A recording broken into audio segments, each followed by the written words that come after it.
வணக்கம் நட்புகளே. இன்றைக்கி நாம் பார்க்க போகிற கதையுடைய தலைப்பு தின்னா.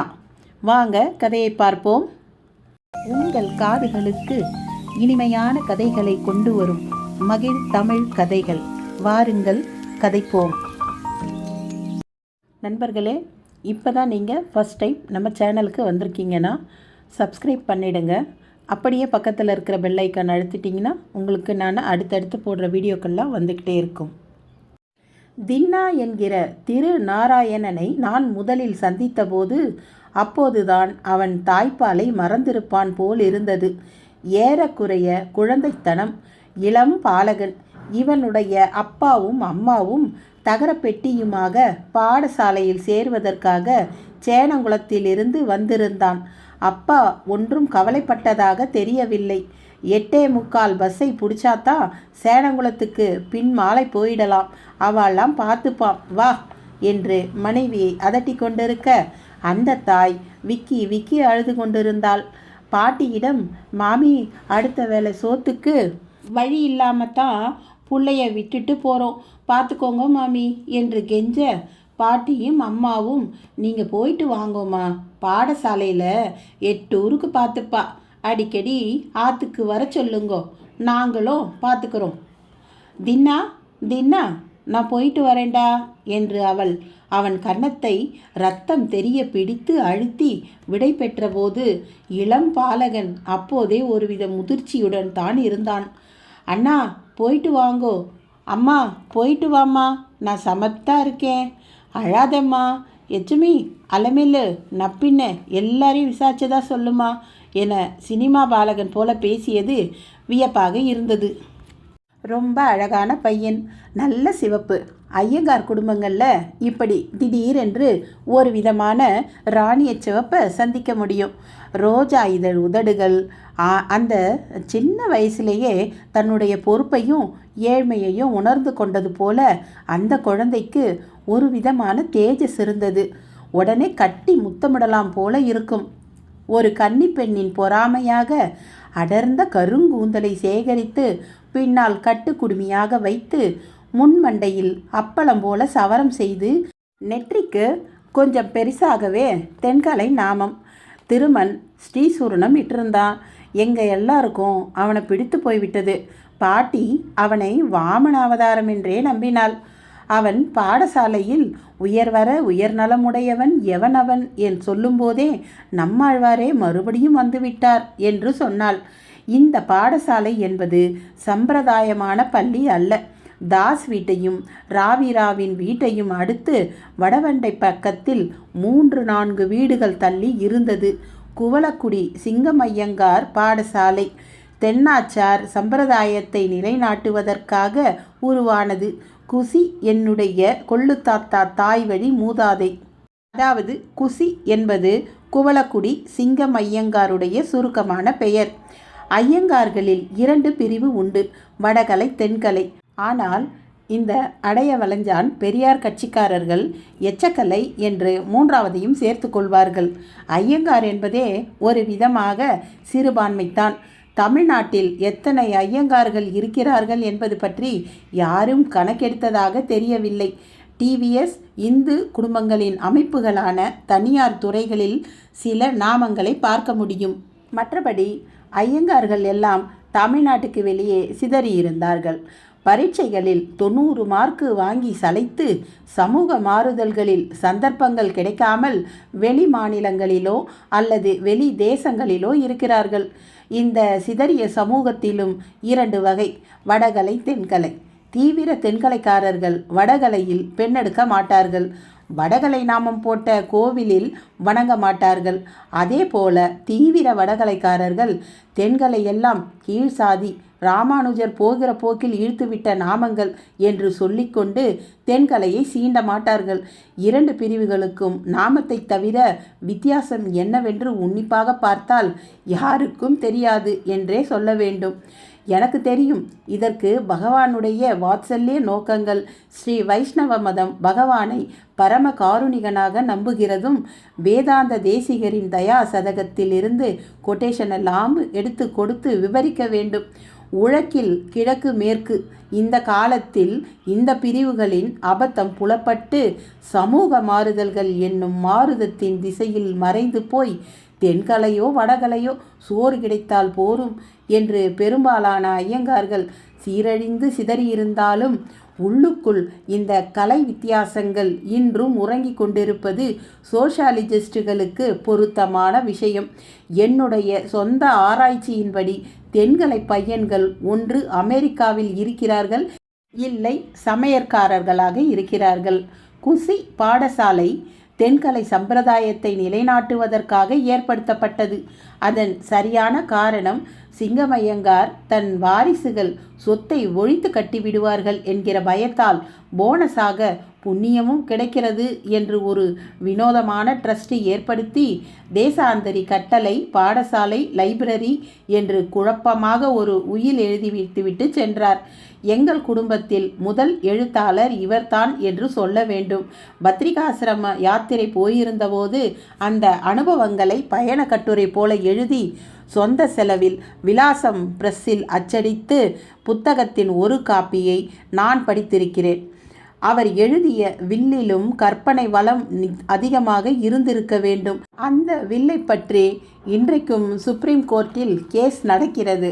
குசி பாடசாலையின் முதல் நோக்கம் ஏழை ஐயங்கார் பிள்ளைகளுக்கு வேதம் பிரபந்தம் சொல்லித் தருவது. சிறு வயதிலேயே இவர்களை தேர்ந்தெடுத்து ஹாஸ்டலில் வளர்த்து நல்ல பழக்கங்கள் சொல்லித் தருவது, ஞானம் புகட்டி அவர்களை சில வருஷங்களுக்கு பின் வெளியுலகத்துக்கு விரட்டுவது. விசிஷ்டாத்வைத்த சித்தாந்தமும் 4000 திவ்ய பிரபந்தமும் புருஷ சூக்தம் வேத உபனிஷத்துக்கள் போன்ற ஞானங்கள் எந்த விதத்தில் அந்த பாலகனுக்கு உயிர் வாழ உபயோகம் என்று சிங்கமையங்கார் யோசிக்கவில்லை. 30களிலேயே அந்த கல்வி அமைப்பில் முரண்பாடு இருந்திருக்கிறது. அதில் பாஸ் பண்ணிவிட்டு வெளியே வருபவர்கள் கெமிஸ்ட்ரி, ஃபிசிக்ஸு, மேத்தமெட்டிக்ஸு தெரியாமல் என்ன ஆனார்கள் என்று தகவலே இல்லை. இருப்பினும் ஐயங்கார் சாதியில் ஏழ்மை அதிகம் இருந்ததால் வருஷா வருஷம் பிள்ளைகள் சேருவதில் என்னவோ குறைவில்லாமல் தான் இருந்தது. உத்தரவாதமான சோறும் புதன்கிழமை எண்ணெய் சீயக்காயும் 6 மாதத்துக்கு ஒரு முறை 16 வேஷ்டியும் தீபாவளிக்கு பட்டாசும் கொடுத்தால் பிரபந்தம் என்ன அரிஸ்டாட்டில் கூட கற்றுக்கொள்ள தயாராக நிறைய குழந்தைகள் இருந்தார்கள். அப்படி சேர்ந்த பிள்ளைகளில் ஒருவன் தான் திரு நாராயணன். குறுகிய காலத்தில் தின்னா எல்லோரையும் கவர்ந்து விட்டான். அதிகாலை குளித்துவிட்டு பளிச்சென்று நாமம் இட்டுக்கொண்டு வீட்டுக்கு வருவான். மாமி, சக்கரத்தாழ்வார் கோயிலுக்கு போகிறேன், எண்ணெய் கொடுத்தா விளக்கேற்றிட்டு வருவேன். வாடா தின்னா, இந்தா நேத்திக்கு அதிரசம் பண்ணி இருந்தது, தின்னாக்குன்னு ஒன்று எடுத்து வச்சுருந்தேன். பாட்டி கொடுக்கும் தின்பண்டங்களை ஒரு விதமான நாசுக்குடன் ஏழ்மை தெரியாமல் போனார் போகிறது என்று தான் வாங்கி கொள்வான். அதை எப்போது தின்கிறான் என்பதும் தெரியாது. அவ்வப்போது என் அல்ஜிப்ரா புத்தகத்தை எல்லாம் ரொம்ப தெரிந்தவன் போல் பிரித்து பார்ப்பான். என்ன போடற என்று வத்சுவை விசாரிப்பான். கூடத்தில் இருக்கும் பெரிய கண்ணாடியில் தன்னை பார்த்து கொள்ளவே மாட்டான். தின்னா, கொஞ்சம் பிரபந்தம் சொல்லிட்டு போயேன். அழகாக சப்பனமிட்டு உட்கார்ந்து கொண்டு கணீர் என்ற குரலில் திராவிட வேதம் என்று சொல்லப்படும் பிரபந்தத்தை அழகாக சொல்லுவான். அந்த தமிழ் வார்த்தைகளின் தெளிவும் அழகும் யாரையும் மயிர் சிலிர்க்க வைக்கும். சங்கீத குரல் கிளரொளி இளமை கெடுவதன் முன்னம் என்று திருவாய் மொழியும்போது நம்மாழ்வாரே பெருமைப்பட்டிருப்பார். பின்னர் அரையர் கடைக்கு போய் சாமான்கள் வாங்கி வருவான். பூத்தொடுத்து கொடுப்பான். திருவாராதானம் செய்வான். சில்லறையாக காசு வாங்க மாட்டான். எல்லாத்தையும் சேர்த்து வச்சிருங்கோ மாமி, எங்கள் அம்மா வந்ததும் கொடுத்துருங்கோ. அவனை நேராக பார்க்கும்போது முகத்தில் ஒளிர்ந்த அழகையும் கலக்கும் புன்னகையும் பார்க்கையில் இது ஒரு அவதாரம்தான் என்று பாட்டி சொல்வதில் விஷயம் இருக்கிறது என்றே பலமுறை எனக்கு தோன்றியது.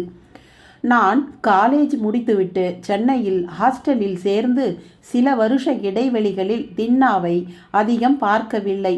ஏறக்குறைய 5 வருடம் கழித்து ஒரு முறை ஸ்ரீரங்கம் சென்றபோது தின்னாவை பற்றி பாட்டியிடம் கேட்டபோது, அதை ஏன் கேட்குற, அந்த பிள்ளைய பற்றி நான் சொன்னது பளிச்சுடுத்து, அது மானிட பிள்ளை இல்லடா, அவதாரம் என்றாள். என்ன பண்ணுறான் பாட்டி? வாயேன், இன்னைக்கு மத்தியானம் தொண்டரடி பொடியாழ்வார் சன்னதிக்கு மத்தியானம் தொண்டரடி பொழியாழ்வார் சன்னதிக்கு உபன்யாசம் வாரம் 4 தினம் நடக்கும்.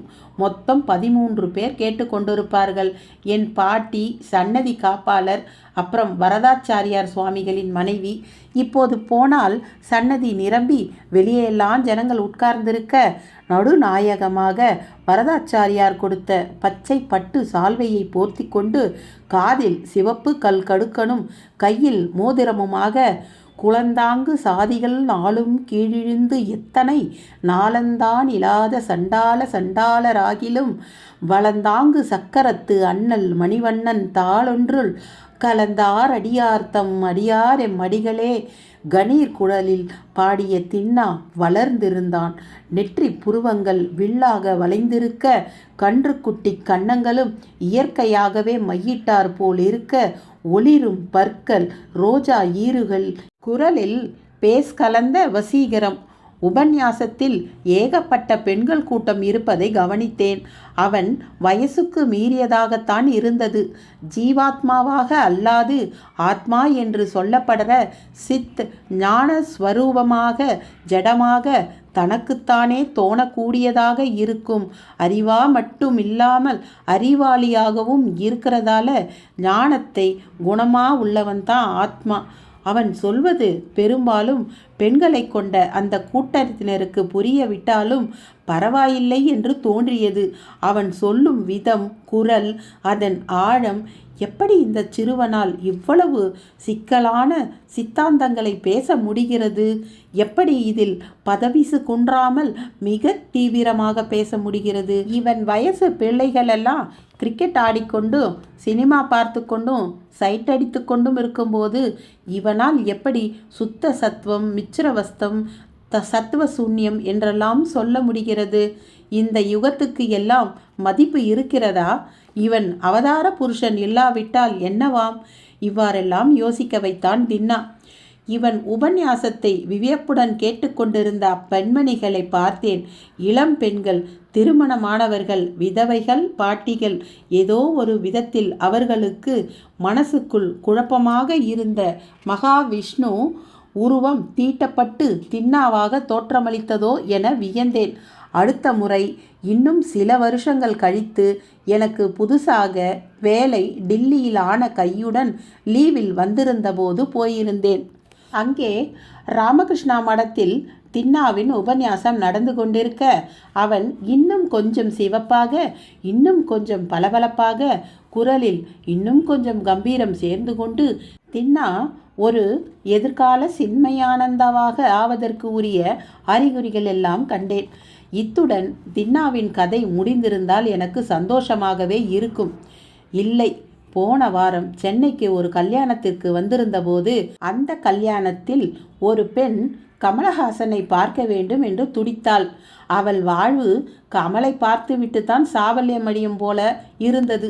மேலும் உங்களுக்கு கமலை தெரியும் என்று பேப்பரிலெல்லாம் வருகிறதே என்று ஆரம்பித்து ஏறக்குறைய அந்த நட்பை நிரூபிக்க வேண்டியதாகிவிட்டது. இல்லையெனில் புகுந்த வீட்டில் என் மானம் போய்விடும் போல இருந்தது. டெலிஃபோன் பண்ணியதில் ஒரு இந்தி படப்பிடிப்பில் கமல் வாகினியில் இருப்பதாக தெரிந்தது. இந்த பெண்களை அழைத்து சென்று கமலை அவர்கள் முழுசாக பார்த்ததில் அப்படியே பிரமித்து போய் ஆட்டோகிராஃப் வாங்கவோ பேசவோ அவர்களால் இயலாமல் சிலை போல் நிற்க, சற்று நேரம் கமலுடன் சினிமாவின் அபத்தத்தின் இடைவெளியில் வேர்ல்டு ரெக்கார்டிங் டு கேப் பற்றியெல்லாம் பேசிவிட்டு திரும்புகையில் புரொடக்ஷன் பார்த்து கொண்டிருந்த ஒரு இளைஞனை பார்த்த ஞாபகம் இருந்தது. அவனும் என்னையே வெறித்து பார்த்து கொண்டிருந்தான். சற்று தயங்கிவிட்டு என் அருகில் வந்து, என்ன அண்ணா, எங்கே வந்தேள்? நீங்க அண்ணா தெரியலையா? தின்னாவா? தெரியலதான். கடைசியில் பார்த்தது சேலத்தில். சால்வையும் வைரக்கடுக்கனும் சமகால ராமானுஜர் போல. இப்போது கருகருவென்று அடர்த்தியான பானலி கிராப், அனாவசியமாக கழுத்து பகுதியிலெல்லாம் பூ வேலை செய்த லக்னோ ஜிப்பா, கழுத்தில் கைக்குட்டை, மைனர் செயின், இரு கன்னங்களிலும் பரு கொப்பளித்து ஒரு கன்னம் மட்டும் புகையிலையால் உபி இருக்க, உதடுகளில் கருநீலக்கரை படிந்திருக்க, இடது கையின் பான்பராக், ஜாப்ரானி, தேஜபக்தி, இந்தியா கிங்ஸ் டப்பி. தின்னா, நீ உபன்யாசம் பண்ணிட்டு இருந்தியே, பிரபந்தம் சொல்லிட்டு இருந்தியே, அதெல்லாம் என்ன? அதெல்லாம் ஒரு காலம் அண்ணா. இப்போ ராவ்காரு படத்துக்கு ப்ரொடக்ஷன் பார்த்துக்கிட்டு இருக்கேன். கமல், பூனம் தில்லன் கதை நம்ம கதை தான்.